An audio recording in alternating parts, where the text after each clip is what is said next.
Creativity is an addiction. Man, if you could see this book, hear that? All those pages. Creative thought constantly moving through you. It happens. Now, you may not be a writer. You might be a texter. You might be just somebody who drops a few lines here and there on Twitter or Instagram. But creativity is constantly moving through you. Have you taken the time to listen to it? Unplugged, because we will always say yes to creativity, totally uncut, because we all make mistakes. So turn it into a tool. This is Arroe Unplugged. Whew, waking up to a 45-degree morning. I'm telling you right now, I am no longer a Montanan. 45 degrees gets in my bones and it makes me ache. But I'll tell you what, though, the natural music of the forest, it vibrated with color this morning. I'm not sure if that's my weakness or my greatest strength, this thing called awareness, being aware of all things. Taking note of those things. The skills were sharpened not only in martial arts, but within the pages of a book titled The Invisible Gorilla. Have you ever heard of that? How our intuitions deceive us. There's so much moving around us at all times. We only see in the mind, body, and soul what it's capable of holding on to. Now toss in intuition. You know what that is? The ability to understand something immediately without the need for conscious reason. Can it get in the way of physically seeing what truly is? Look at how people react to the conspiracy theories that are like marching around the world. You catch something in a story that makes you go, it could be. There's nothing here that says it's not. But how could it be? But there's nothing here that says no, stay away. Which area do you place your investment? Intuition keeps many skills hidden away. You get that little feeling inside of you and you go, I'm not doing it. And yet, the greater source is telling you, make the move. I'm not feeling it. I am so guilty of that. The ability is there, but life gets in trouble with the invisible gorilla. Hey, it's Arroe. This is The Daily Mess, a chronological walk through an everyday world. I am a daily writer, writing about the effects of a 45-degree morning, going through the forest.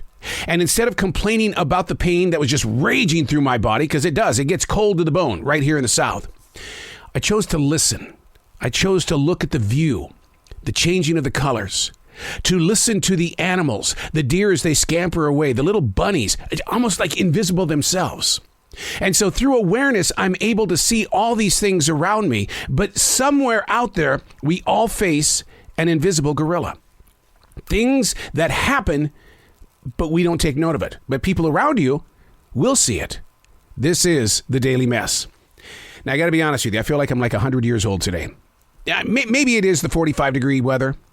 But no, I'm going to go a little bit deeper. I feel like I'm 100 years old because in these modern days of technology, I'm really digging HD TV antennas. And the reason why is because it allows me to tap into these TV stations, their extra channels, HD channels. And I'm watching shows from the 1950s forward. I didn't get to watch them when they were new shows on the different networks. But man, you got shows like Bachelor Father with John Forsythe. I mean, this stuff is all new to me.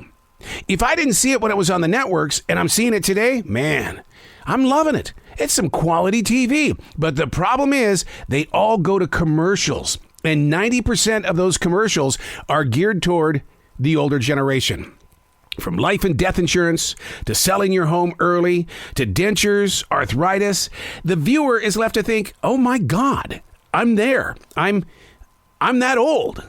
Now, research has got to show that, sure, the older people are doing this because they can't afford the cable TV or even some of these apps and stuff like that for your smart TV. But the thing is, though, is that the younger generation, such as the millennials as well as Generation Z, if they could just tap into the HD antenna channels, I mean, we've got something like 55 free channels, and sure, it plays everything. But I like watching the old shows because there's just something about seeing the origin of television today right here in this moment of now. Do you understand what I mean by that? In other words, what you're seeing on television in the form of sitcoms today, or what you're binge watching on Netflix and Hulu, there was a life well before that. And although it was stuffed onto networks and things like that, going back and studying an old Johnny Carson episode is mind-blowing to me because I've gone from Johnny Carson to David Letterman, Jay Leno, Conan O'Brien. I've gone through that full evolution, but to sit down and enjoy it as an adult is mind-blowing to me. And then you go to the commercials and you feel like you're 100 years old. Entertainment, it's where we're at. But the people who aren't checking in with us is because of technology. Although I'm enjoying this HD TV antenna technology, the younger generation is getting their entertainment from their notebooks, from Apple, from Google. They're getting it from their smartphones. People aren't tapping into television, and that's why so many sporting events no longer want to be on TV. They want to be on the digital platform where they can be watched, enjoyed by those that are constantly on the move. But the problem is, in a situation like that, if you have no Wi-Fi, I don't care what generation you are, it's a different story. I'm Arroe, and that's The Daily Mess.